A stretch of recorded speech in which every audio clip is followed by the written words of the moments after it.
I sat down with Chris Cuomo. So this was heavily promoted. I was very excited about it. Chris Cuomo, formerly of CNN, he eventually left CNN. Things got very tricky for him when his brother, the then governor of New York, Andrew Cuomo, got Me Too'd, as I would say. People were coming out saying that he was sexually harassing him. And there were a lot of changes happening at CNN. He eventually left. And what tends to happen after you leave CNN or MSNBC is people become a lot more rational, right? So my perspective, and we talked about this on stage, is that Chris Cuomo was being a larger part, existed pretty much as a larger part of a chorus of leftism, right? And if the network says this is what we're selling, then if you are a journalist on that network, you must sell it. He was much more normal in person. By the way, I want to say, he's also a lot taller in person. He is very tall. That was the first thing I noticed. I said, "You're very tall, Chris. I actually thought you were much shorter."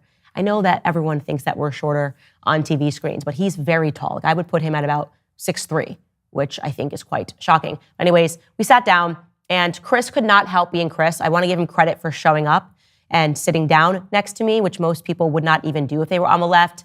But we got to the topic of Vladimir Putin, and I'm the person that brought him up because what we were doing was breaking down the State of the Union, and we were saying, how do you think Americans took this? How will Americans respond to the State of the Union address? And the point that I was making was that, listen, the American people have now just watched Vladimir Putin unpack the history of Russia from the 8th century. So we are very aware of the fact that our alleged leader is not the person that's in charge. He can barely remember what he ate for breakfast. And Chris Cuomo did not like this. He kind of hit the button.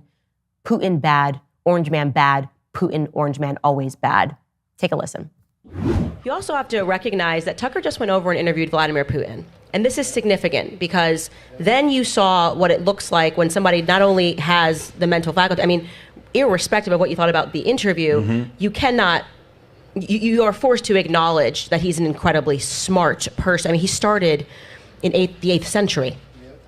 Forget, I mean, I don't even think Tucker thought he was being trolled, right? It's just, well, in 8th century, and he's going through the entire history of Russia, starting from the 8th century, right? And truly, Biden couldn't have started from yesterday at 8 p.m. and recounted what he had done. So there's also this contrast that's playing out. But it's a very good point you're making, because as a leader of a nation, you want somebody to be able to impose themselves. He gave a clinic and taught the world Russian history. Right. If you really think about it. Hey, this is what we're all about. I know I gave you 2 hours. I'm going to teach the world why I'm doing what I'm doing. This is the reason, right? And you can love him, you can hate him. You cannot criticize him for his agenda that he came in to do. And we did not see that yesterday. Correct. And by the way, how about yourself? What did you think about it?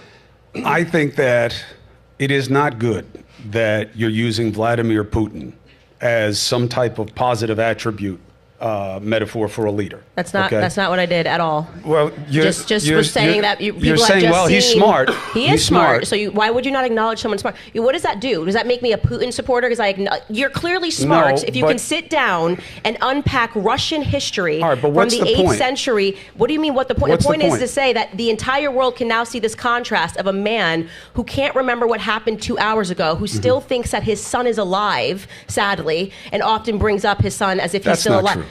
What do you mean that's not? What is not true? What is not true, Chris? Actually say what is not true. You're really going to say that Joe Biden believes that his son Beau is alive? He has done that on camera. He has said he has misspoken as an old man that is talking about something that hurts him. Listen to you. No, because Chris. Listen, again, there's no reason to do this. You're doing so great. I'm not going to let you do this to yourself. Like, what? No, seriously. There's no reason to do it. Obviously, Vladimir Putin is intelligent. There's no reason, doesn't make you anything to acknowledge the fact that any person that can for an hour straight unpack the history of their country starting from the 8th century has their mental faculties about them. Okay. That is the only thing that I have made, and I said that contrast is now playing out in the American people's mind of, wow, okay, I don't care what I think about Vladimir Putin or Russia, right? But the fact that they have a leader who can speak in this manner, right, who is able to remember these things and to communicate in this manner makes us aware of how much we are not getting out of our own leaders. That is a very valid point. Okay, I get it. I hear you. And I completely disagree, okay? Because again, picking a metric of what's the guy's IQ is not enough for me. First of all, he did not give you. I'll tell you why. I'll tell you why. Because it's what do you do with your intelligence? You think he gave you an accurate recitation of Russian history starting in the 8th century because Candace just said so. She's wrong and you're wrong, okay? He did not give you an accurate recitation. He gave you a KGB doctored look at why it's okay that he wants to reestablish the Soviet Union. That's what he gave. Oh, stop it. Listen, I'm not here to play Russia good, Russia bad, okay? Russia has a smaller GDP than California. So what? They're also invading a country right now just for avarice. Americans are economically so unintelligible that they are going to believe that the threat that we are facing today is Russia trying to reestablish. So this is like Cold War propaganda. We gotta move on from that, okay? But it's just as real now as it was then. This isn't the 1960s. And remember, in America, these people are allowed to be here right now doing things they could never do in Russia. Never. Nobody can speak out against Putin. He is at over 75% in popularity polls because people know what happens if you answer differently. They make no money. They have no press freedoms. When they try to exercise themselves, even on the internet, starting to sound like chased. America today. Because January 6ers are locked up for wrongthink. You locked up grandmas for expressing their opinions. That is something to be concerned about. You are saying that is that something if you to be concerned about. That is correct. Not admired, freedom of press. You're but sitting used here, as a point they of wanted fear. to arrest Tucker Carlson for going over to speak to a leader of a country that we are allegedly not at war with. So you're also describing America while you are telling us. I am not describing America. I'm describing what America should not be. So be careful about putting up a model of what you think has some value. Nobody said there was a model. We just said that it's very obvious that Putin can complete a sentence and that Biden can't. Yeah, and he can complete a sentence. He can also likely murder his opponents. And that's a function of his intelligence also, because it's not guided by any sense of morality. And that matters too. And Tucker making the decision. Gonzalo Lira was just killed by Zelensky. He's a thug. We shouldn't be supporting Ukraine at all, not a single dollar. Even if that were true, which neither of us know whether it is, then that's a policy argument. Have the policy argument. The idea of good and evil, right and wrong, cheapens it. It cheapens it. But you just did that. I'm not doing it. I'm doing the opposite. I'm not triggered.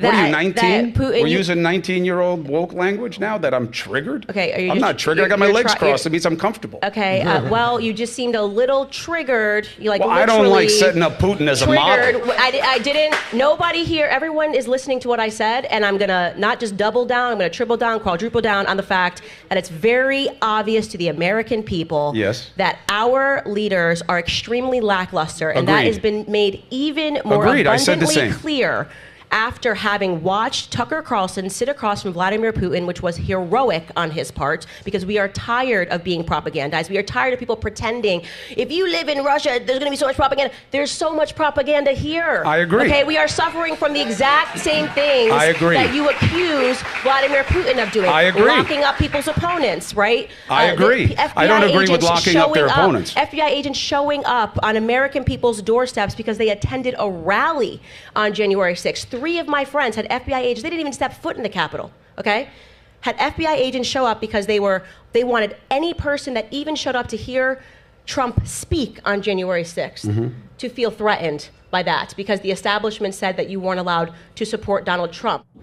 So there you have it, okay? What I will say is I, again, am very grateful that Chris Cuomo sat down and was willing to have this discussion, which never happens, and which I believe that the American people deserve, that we shouldn't all just stay in our cages, so to speak, and only speak amongst people that agree with us. But you can see that instinct, right? That's why I say it's like a triggering.